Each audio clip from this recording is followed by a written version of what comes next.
Online Nepal HD. यदि यो YouTube च्यानललाई सब्स्क्राइब गर्नुभएको छैन भने सब्स्क्राइब गरिहाल्नुहोस् है, नत्र पछि परिएला नि।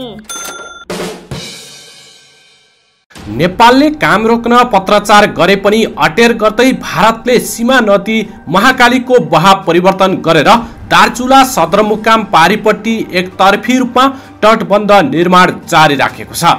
सीमा नदीमा संरचना निर्माण गर्दा दुवै देशको सहकार्यमा बनाउनु पर्ने प्रचलन विपरीत नेपाली पक्षसँग समन्वय नगरी भारतले धमाधम तटबन्ध बनाइरहेको हो।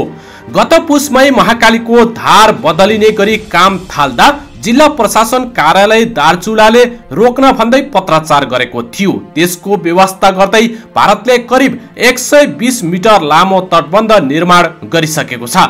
अझै करिब 20-25 मिटरमा जग राख्ने काम भइरहेको छ। महाकालीको धार नेपालतर्फ फर्काएर संरचना निर्माण गरिरहेकाले बर्खामा बाढी र कटानको जोखिम बढेको छ। महाकाली पारीको नेपाली भूमिमै भारतले तटबन्ध बनाउन सुरु गरेपछि पुस 25-26 गते नापी विभागको प्राविधिक टोलीले स्थलगत अध्ययन गरेर त्यसको प्रतिवेदन परराष्ट्र मन्त्रालयलाई बुझाएको थियो। तर परराष्ट्र मन्त्रालयले अहिलेसम्म उक्त प्रतिवेदन सार्वजनिक गरेको छैन। नेपालको कति क्षेत्रफलमा भारतले तटबन्ध बनाएको भन्ने बारे स्थलगत अध्ययन गर्न आएको टोलीको नापी विभाग प्रमुख दयानन्द जोशीले नेतृत्व गरेका थिए। हामीले स्थलगत अध्ययन प्रतिवेदन परराष्ट्र मन्त्रालयमा बुझाइसक्यौं। उनले भने त्यसबारे बुझ्न परे उतै सोध्नुहोस्।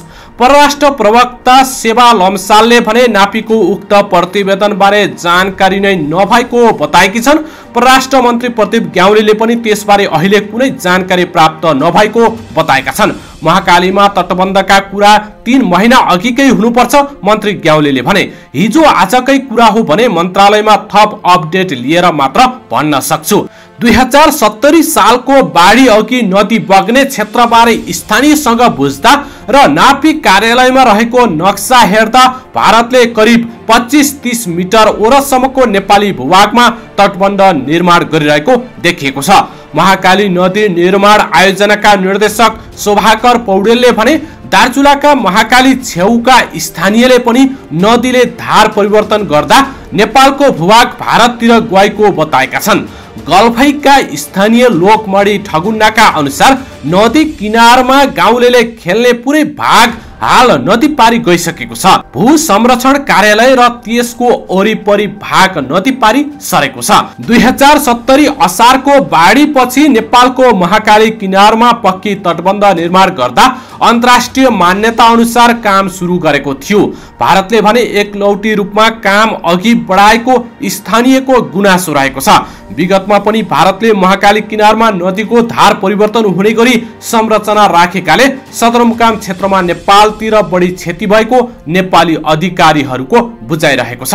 तत्कालीन समयमा स्थानीयले त्यसको विरोध गरे पनि भारतले अटेर गरी स्कड किनारमा नदीको पानी रोक्ने संरचना निर्माण गरेको घाट बजारका बासिन्दा जयभान सिंह बडालले बताएका छन्। ती स्कारले गर्दा बाग बगर र पुलघाट क्षेत्रमा महाकाली बाढीले क्षति पुर्याएको छ। अहिले अस्पताल पारीपट्टि नदीको धार परिवर्तन गरेर भारतले तटबन्ध बनाइरहेको छ।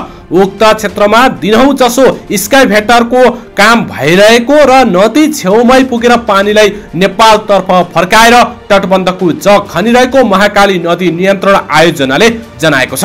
उक्त संरचनाबारे भारतमै गएर कस्तो प्रविधि र मोडलको तटबन्ध निर्माण भइरहेको हो भन्ने बारे नेपाल पक्षले अहिलेसम्म बुझ्न सकेको छैन। नजिकै नेपालबाटै हेरेर पीसीसी मोडलमा बाँध राखिराखेको भन्न सकिने महाकाली नदी नियन्त्रण आयोजनाका निर्देशक शोभाकर पौडेलले बताएका छन्। हाम्रो तर्फ नदी किनारबाट 5-7 मिटर भित्र तटबन्ध निर्माण गरी भारतले नदीको धार नै परिवर्तन गरिरहेको छ। उनले भने अहिले नदीमा पानी कम छ, बर्सातमा पानीको मात्रा अधिक हुँदा यसले हाम्रो तर्फ तटबन्ध सुरक्षाका लागि बनाएको संरचनामा क्षति गर्न सक्ने सम्भावना धेरै रहेको छ। सीमामा बसेर हेर्दा एकलौटी रूपमा भारतले मिचेको दृश्यले बडो बिजोक लागेको नेपाली अधिकारीहरू बताउने गरेका छन्। रोक्न भनेर प्रशासनदेखि मन्त्रालयबाट भारतलाई पत्राचार गरे पनि फिल्डमा हेर्दा केही पहल नभएकोमा उनीहरू दुखी रहेका छन्। नेपाल भारतको जोइन्ट स्टेडिङ टेक्निकल कमिटीले भारतसितको सीमा निर्धारण गरिसकेको छ। त्यसैका आधारमा सीमामा संरक्षण निर्माण हुनुपर्ने हो, तर यहाँ त त्यसो हुन सकेको छैन उनले भनेका छन्। अन्तर्राष्ट्रिय सीमा नदीको वारिपारी नेपाल भारतको सर्वे टोलीले निर्धारण गरेको बिन्दुलाई आधार मानेर दुवै क्षेत्रका अधिकारीहरूको समन्वयमा सीमामा संरचना निर्माण गर्ने सहमति भएको थियो। महाकालीको तलदेखि माथिसम्म नेपाल भारतको सीमा बिन्दु कायम गरिएका छन्। अहिले नदीले धार परिवर्तन गरेको भए पनि नेपाल र भारतको सीमा सर्वे टोलीले बिन्दु किटान गरिसकेकाले त्यही आधारमा संरचना बनाउनु पर्ने नेपाली अधिकारीहरूको भनाइरहेको छ। यसरी नै संरचना निर्माण भए हाम्रोतिर बनेको संरचनामा क्षति हुने सम्भावना रहेको स्थानीय एवं सेवानिवृत्त पूर्व सिनियर इन्जिनियर महेन्द्र प्रसाद बडुले जानकारी दिएका छन्। यसैबीच दार्चुलाको महाकाली नगरपालिका 5 गल्फै भौरा दगडमा महाकाली नदीको प्राकृतिक बहाव अवरुद्ध पारेर गैर कानुनी रूपमा निर्माणाधीन तटबन्धको काम रोक्न पटक पटक गरिएको नेपालको आग्रहलाई भारतले व्यवस्था गरेको छ। अन्तर्राष्ट्रिय सन्धि सम्झौता उल्लङ्घन गर्दै महाकाली नदी पारी एकतर्फी तटबन्ध निर्माण कार्य थालेपछि गृह मन्त्रालयको सिफारिसमा परराष्ट्र मन्त्रालयले दिल्ली स्थित नेपाली दूतावास हुँदै भारतलाई पछिल्ला 3 सातामा 2 वटा कूटनीतिक पत्र पठाएको थियो। परराष्ट्र स्रोतका अनुसार एकतर्फी रूपमा तटबन्ध निर्माण गरेर विगतका सहमति उल्लङ्घन भएको विषयमा ध्यानआकर्षण भएको जनाउँदै भारत सरकारलाई पत्र पठाएको छ, तर भारतले पत्रको जवाब नपठाएको स्रोतले जानकारी दिएको छ। परराष्ट्र मन्त्रालयले दूतावासलाई तटबन्ध निर्माण तत्काल रोक्ने गरी आवश्यक पहल गर्न भनेको छ। यसमा पनि ठोस उपलब्ध हासिल भएको छैन। दिल्ली स्थित नेपाली राजदूत निलाम्बर आचार्यले महाकाली नदीसँग सम्बन्धित भारतीय निर्माणाधीन तटबन्धका विषयमा परराष्ट्रबाट केही पत्र आएको बताएका छन्। यस विषयमा स्थानीय प्रशासनबाट गिरह हुँदै परराष्ट्रले केही पत्र पठाएको छ। आचार्यले सोमबार साँझ भने थप विषय पत्र हेरेपछि मात्रै भनाउला। आचार्यले नेपालबाट आएको पत्रको जवाब भारतले दिए नदिएको बारे पनि बोल्न चाहेनन्। यस विषयमा अहिले नै भन्न सक्दिन उनले भनेका छन्। पछिल्लो समय के कस्तो विकास भएको छ मैले बुझ्नु पर्ने हुन्छ, आचार्यले जानकारी दिएका छन्। सीमा क्षेत्रका नदी तथा खोलाको बहावलाई असर पुग्ने गरी कुनै पनि मुलुकले एक अर्काको सहमति बेगर भौतिक संरचना निर्माण गर्न पाउँदैन। तर भारतले सन्धि सम्झौताको पालना त परै जाओस्, नेपाल सरकारले पठाएको पत्रको जवाब समेत दिएको छैन। उल्टै नदीको बहाव नेपालतर्फ फर्काएर पारीपट्टि तटबन्धको काम धमाधम अघि बढाइरहेको छ। नदीको बहाव अवरुद्ध पारेर थालिएको निर्माण नरोकेपछि जिल्ला प्रशासन कार्यालय दार्चुलाले गएको पुस 2 र 5 गते तथा पछिल्लो पटक सोमबार गरी 3 वटा पत्र गृह मन्त्रालयलाई पठाइसकेको छ। महाकाली नदी नियन्त्रण आयोजना दार्चुलाले पनि अनाधिकृत रूपमा तटबन्ध निर्माण गरेर नदीको बहाव नेपालतर्फ केन्द्रित हुने गरी निर्माण कार्य जारी राखेको भन्दै तत्काल रोक्न कूटनीतिक पहल गर्न सरकारको ध्यान आकर्षण गराइसकेको छ। आयोजनाको हाल भारतबाट निर्माण भइरहेको तटबन्ध 2070 असार 2 गते महाकाली नदीमा आएको बाढी अघि नेपाली भूभाग रहेको जानकारी गराएको छ।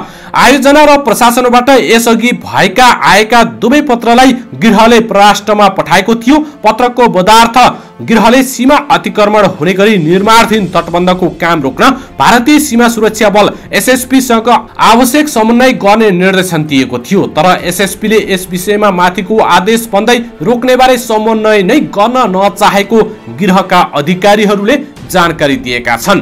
यसैबीच गृह मन्त्रालयका प्रवक्ता चक्रबहादुर बुढाले महाकाली नदीको बहाव अवरुद्ध पार्ने गरी गैर कानुनी रूपमा भारतीय पक्षबाट तटबन्ध निर्माण भइरहेको विषयमा जिल्ला प्रशासन कार्यालयबाट सोमबार सहित तेस्रो पटक पत्र आएको बताएका छन्। प्रशासनबाट यसअघि आएका पत्र आवश्यक कारबाहीका लागि परराष्ट्र मन्त्रालय पठाएको बताएका छन्। सोमबार आएको पत्र पनि सम्भवतः मंगलबार नै भएको परराष्ट्र मन्त्रालयमा जनाइएको छ। महाकाली नदीमा नेपालको सहमति र समन्वय बिना एकतर्फी रूपमा निर्माण भइरहेका तटबन्ध लगायतका संरचना तत्काल रोकेर विगतका सहमति र सम्झौता अनुसार अघि बढ्न ध्यान आकर्षण गराउँदै यसअघि पनि परराष्ट्र मार्फत पत्र पठाइएको थियो। यही विषयमा अर्को पत्र पनि पठाउने क्रममा रहेका छौं, बुढाले भनेका छन्। जिल्ला प्रशासन र सीमा सुरक्षार्थ तैनाथ सशस्त्र प्रहरीबाट पनि अनाधिकृत रूपमा निर्माणाधीन तटबन्ध रोक्ने बारे प्रयास र पहल भइरहेको, तर भारतीय पक्षले संरचना निर्माणको काम नरोकेपछि माथिबाटै पहल गर्नुपर्ने देखिएको उनले जानकारी दिएका छन्। स्थानीय प्रशासनबाट भएका पहल र समन्वयबाट कुनै उपलब्धि नभएपछि प्रशासनले गृहलाई सोमबार तेस्रो पटक पत्र पठाएको हो। यसअघि मात्र पत्र परराष्ट्र हुँदै सम्बन्धित ठाउँमा पठाइसकेको र पछिल्लो पत्र पनि आवश्यक कारबाहीका लागि परराष्ट्रमा पठाउने तयारीमा छौं, उनले जानकारी दिएका छन्।